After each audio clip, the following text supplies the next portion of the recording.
We're going to start today discussing a movie from 1944.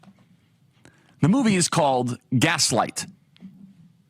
Now, Gaslight is a film that is a psychological thriller. It's also a play from 1938.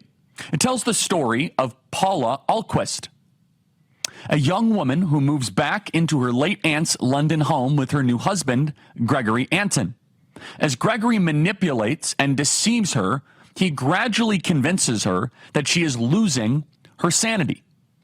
He does this by dimming the gas lights and insisting that the flickering is merely her imagination, all while secretly searching the house for valuable jewels.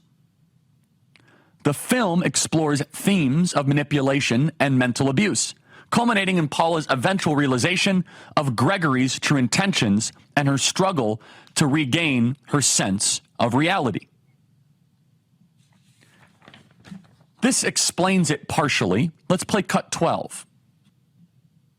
Actually a type of manipulation called gaslighting. And what gaslighting is, it comes from a 1944 film called Gaslight, starring Ingrid Bergman. And it's about a woman who is manipulated by her husband into believing that she is going crazy.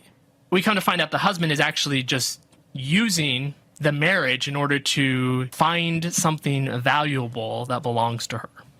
But she believes she's going crazy because he was rifling through the attic at night. And what happened in those days is if you turned on a light in one room, it would dim all the other lights throughout the house because there was only a certain amount of gas that could light the whole house. And so you knew somebody else was in the house in another room turning on the light if you saw the lights flicker. And so she noticed that the lights would flicker every night after her husband had gone away somewhere, supposedly maybe to see friends or whatnot. He was actually going to the attic.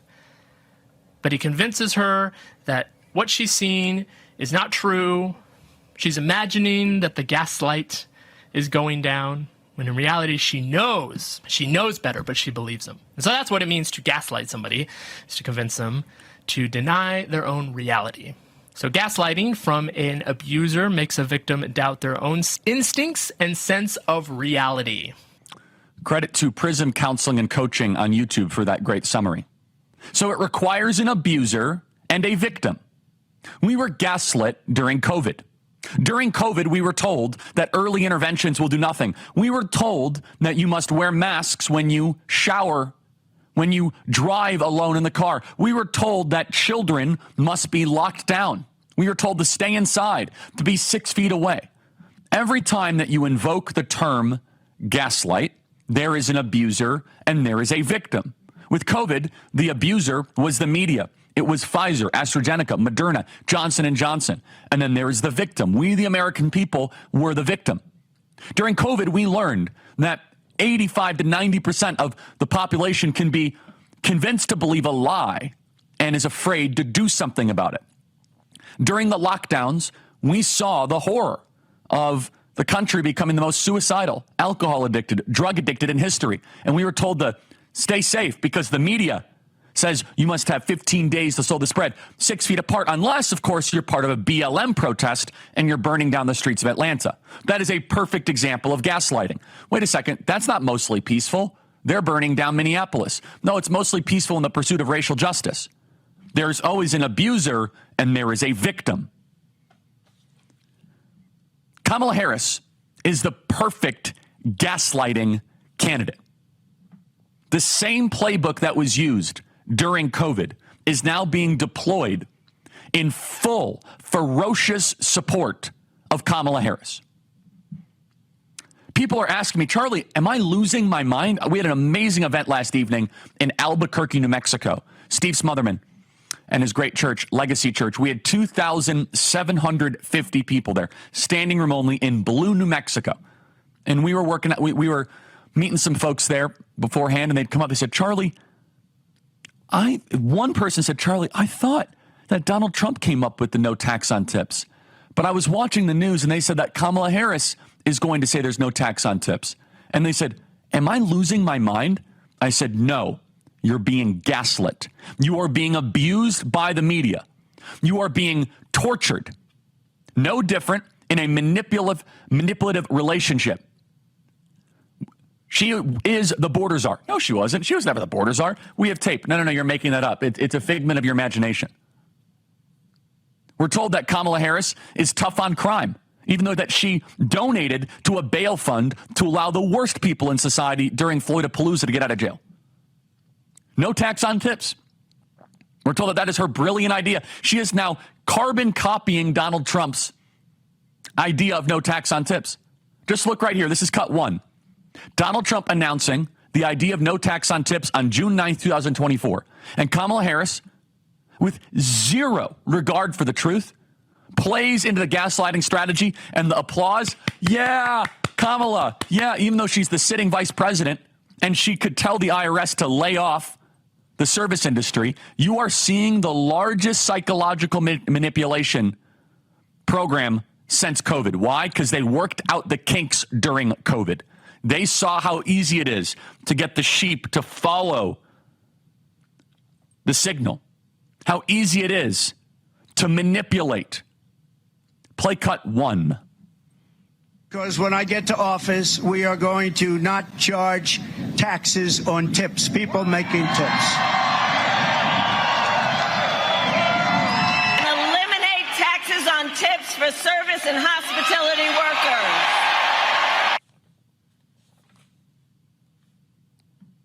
But it's you. You're losing your mind. You're being told that she's the most popular person ever. I remember when we had articles about how her staff was dysfunctional, that she was unable to manage, that she had 92% turnover of people that worked for her. We remember when she was not able to answer Lester Holt. When have you been to the border? Lester Holt said. And she says, I haven't been to Europe. Where she was fumbled over the most basic questions. And now she is being lifted up by the entire regime propaganda Leviathan as the second coming. And people are falling for it. There is a logical fallacy that I keep on running into at the grassroots. And the logical fallacy is, oh, people are going to wake up. I said, why do you think people are going to wake up? They said, that's just the way it is. I said, did they wake up during COVID? They need to wake up now. We don't have 4 years to unwind the gaslighting. We don't have 18 months to get people to lift the scales from their eyes. We have 84 days. And that's why the media is so bullish. They know that they can lie to you, manipulate you, and gaslight you. And they know they can pull this off. Because it's just a matter of time. And the only thing that stands between a Kamala Harris presidency is you. Those of us that still have a memory and know what the media is doing to us. You know that the term gaslight had almost no, or being gaslit, no usage until about 2013, 14, 15?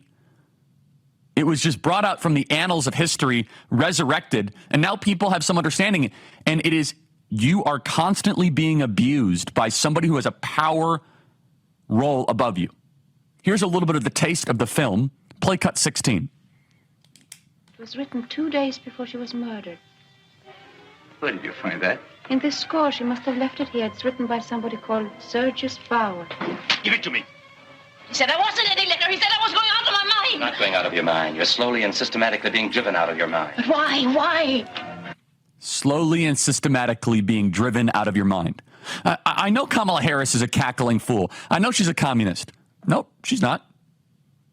She's the most likable person ever. She's warm. She's sincere. And it's a drip, drip, drip strategy. I'm watching these advertisements. They're pumping tens of millions of dollars. Kamala Harris is tough on crime. Kamala Harris wasn't the most liberal senator. Kamala Harris is a moderate, a deal maker. This is effective. We can laugh at it. We can discount it. We are a very easily manipulated country. We do not think things through in this country. And COVID showed that. It is the same blueprint. It is the same rubric. And it's done in 5 ways. Number 1, through outright lies, otherwise called misinformation or disinformation. The activist media is doing nothing to cover the fact that Kamala Harris is currently the vice president of the United States. I have a theory, and Ryan mentioned this last week, and I think it's very smart. We win this election if we can remind people she's actually the current vice president of the United States, not some sort of challenger, not a senator, not a governor. I think we win this election if we can make the point she currently has significant power over the federal government. She's running these advertisements. Oh, yes, I'm going to make homes affordable. Well, why don't you do it, Kamala Harris? You are vice president of the United States, and the president that you're serving with is not exactly there right now. Why don't you put together a legislative package and get it done right now before the election? Because it's all for votes. It is naked pandering. She's not an outsider. She is the system. She is the reason why you can't afford groceries, that you can't go on vacation. She's the reason that you can't afford a home. She's the reason why the border is open and why Ukraine got invaded by Russia. She went to the Munich Security Conference, and she was such a fool. Putin was like, forget this, I'm going in. She is part of the cabal, the Politburo. But the media makes it seem as if she's this upstart, that she's Barack Obama, who's never served in office before. No track record, no record. Not the fact that she allowed violent criminals to go free and that she raised money in a bail fund. So the first is misinformation and disinformation. Gaslighting, the population then goes through step 2, downplaying serious issues. Number 3, contradictory reporting. When you gaslight the population, you frequently change narratives or have providing conflicting reports on the same issue, which can confuse the audience, making them uncertain about what is true. I have all the networks up on screen here. NBC, ABC. Literally, ABC just popped up here. You know what the Chiron was? Kamala Harris pledges no tax on tips. Right there on ABC. She's the current vice president. She could do something about it. She could tell the IRS right now, lay off all service workers. But she doesn't actually mean it. Whatever it takes to get political power, whatever it takes, that is the modus operandi, the prime directive of Kamala Harris. Number 4, creating false equivalencies, presenting two sides of an issue as equally valid when one side is based on falsehoods or misinformation. Best example is the border. Kamala Harris is running ads right now in Arizona saying that she believes that we must secure the southern border. You're being gaslit. They are turning down the light. You say, isn't it getting dark in here? I can't see. No. You're the one losing your mind. The final part of gaslighting is selective amplification, focusing heavily on sensational stories while downplaying or ignoring important ones, but less dramatic news can skew public perception and distract from critical issues. These practices can erode trust in reliable sources and make it difficult for people to discern truth, leading them to question their own perceptions and beliefs. Perfect example is J.D. Vance said something sarcastic 3 years ago. Meanwhile, we have critical issues that are impacting the body politic of this nation, the people who own this country, the citizens, and they refuse to talk about it. So the media gaslights in 5 ways, to recap. Misinformation, disinformation, and lies. Number 2, downplaying serious issues. 3, contradictory reporting. 4, creating false equivalencies. 5, selective amplification.